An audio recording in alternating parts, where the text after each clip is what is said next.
ഭാര്യയെ തലയിലേറ്റി കൊണ്ടു നടന്നതാകാം. എല്ലാം ശരിയാക്കി മുന്നോട്ടു പോകാം എന്ന് കരുതി.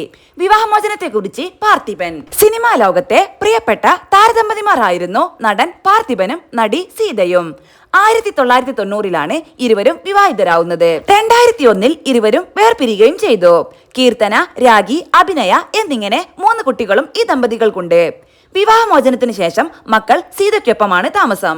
ഇപ്പോഴിതാ ഒരു അഭിമുഖത്തിൽ പാർത്ഥിപൻ വിവാഹമോചനത്തെക്കുറിച്ച് സംസാരിക്കുന്ന വീഡിയോയാണ് ആരാധകർക്കിടയിൽ ശ്രദ്ധ നേടുന്നത്. ഭാര്യയെ തലയിലേറ്റി കൊണ്ടു നടന്നതാകാം. എല്ലാം ശരിയാക്കി മുന്നോട്ടു പോകാം എന്ന് കരുതി. വിവാഹമോചനത്തെക്കുറിച്ച് പാർത്ഥിപൻ. മനസ്സ് എന്തു പറയുന്നോ അതുപോലെ ചെയ്യണം.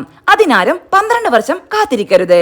35 വർഷങ്ങൾക്ക് മുൻപ് ഞാൻ ഒരുപാട് കഷ്ടപ്പെട്ടിട്ടുണ്ട്. ഒന്നും എന്നെ വിട്ടുപോകരുത് എന്ന് ആഗ്രഹിച്ചിട്ടുണ്ട്. പക്ഷെ ഇപ്പോൾ അങ്ങനെയല്ല. ഞാനും നിങ്ങളും തമ്മിൽ യോജിച്ചു പോകുന്നില്ലേ? ഇല്ലെങ്കിൽ പിരിയണം. നിങ്ങൾക്കും സന്തോഷമായിട്ടിരിക്കാം, എനിക്കും സന്തോഷമായിട്ടിരിക്കാം. ഞാനിപ്പോൾ എല്ലാവരോടും പറയുന്നത് ഇതാണ്. കഴിഞ്ഞുപോയ ആ 35 വർഷങ്ങൾക്ക് മുൻപ് ഉള്ളതിനേക്കാൾ നല്ല മാനസിക ആരോഗ്യത്തിലാണ് ഞാനിപ്പോൾ ഉള്ളത്. മനസ്സ് നല്ലതായിട്ടിരുന്നാൽ തന്നെ ബാക്കിയെല്ലാം നമുക്കുണ്ടാവും. രണ്ടുപേർ വിവാഹം കഴിഞ്ഞ് ജീവിക്കുമ്പോൾ പരസ്പരം ഇഷ്ടപ്പെടാനും സ്നേഹിക്കാനും ഒന്നിച്ച് മുന്നോട്ട് പോകാനും പറ്റുന്നില്ലെങ്കിൽ അവർ പിരിഞ്ഞുപോയി അവരവരുടെ സന്തോഷം നോക്കി ജീവിക്കണം. കുട്ടികളൊക്കെ ജനിക്കുന്നതിന് മുൻപാണേൽ അത്രയും സന്തോഷം. കുട്ടികൾ ജനിച്ചു കഴിഞ്ഞിട്ടാണെങ്കിലും രണ്ടുപേർ പിരിയുന്നു എന്ന് കേൾക്കുമ്പോൾ മറ്റുള്ളവർ അതിൽ അഭിപ്രായം പറയാൻ തുടങ്ങും. പ്രത്യേകിച്ച് ആർട്ടിസ്റ്റുകളാണെങ്കിൽ പറയുകയും വേണ്ട. മാസത്തിൽ ഒരു ദിവസം നമ്മളെ കുറിച്ച് ഒരു കഥ വരും. നമ്മൾ അതൊക്കെ കേൾക്കേണ്ടിയും വരും. ഞാനിപ്പോൾ അതിനെക്കുറിച്ച് ആലോചിക്കുന്നതേയില്ല. നമ്മൾ സന്തോഷമായിരിക്കാൻ ആഗ്രഹിക്കുന്നുണ്ട് എങ്കിൽ ആ സന്തോഷത്തിന് മാത്രം പ്രാധാന്യം കൊടുക്കണം. ആ മെച്യൂരിറ്റി എനിക്കിപ്പോൾ വന്നു. നമ്മളോടാരും വിളിച്ചൊന്നും പറഞ്ഞു തന്നില്ലെങ്കിൽ പോലും കല്യാണം കഴിഞ്ഞ 2 പേരുടെ ഉള്ളിൽ കുറച്ച് ചിന്തകൾ രജിസ്റ്ററായി പോകാറുണ്ട്. അതിലൊന്നാണ് അഡ്ജസ്റ്റ് ചെയ്ത് ജീവിക്കണം എന്നുള്ളത്. എന്തൊക്കെ തെറ്റുകൾ ഉണ്ടായാലും അതൊക്കെ ശരിയാക്കി നമുക്ക് മുന്നോട്ട് പോകാം എന്നാവും നമ്മുടെ ചിന്ത.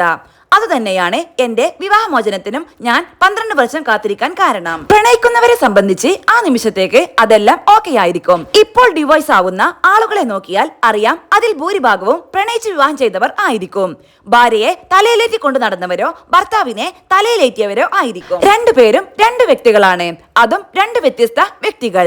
രണ്ടുപേരും ഒന്നിച്ചൊരു കട്ടിലിൽ കിടക്കുന്നു. വേറെ കുറെ കാര്യങ്ങൾ ചെയ്യുന്നു. ഇതൊക്കെ ബോഡി സംബന്ധമായ കാര്യങ്ങളാണ്. മനസ്സിന്റെ കാര്യം വരുമ്പോൾ നമ്മളോട് നമുക്ക് തന്നെ ഒരു ദിവസം വെറുപ്പ് വരും, ദേഷ്യം വരും. രാത്രി മദ്യപിച്ചിട്ട് രാവിലെ എഴുന്നേൽക്കുമ്പോൾ അത് വേണ്ടായിരുന്നു എന്ന് കുറ്റബോധം തോന്നില്ലേ?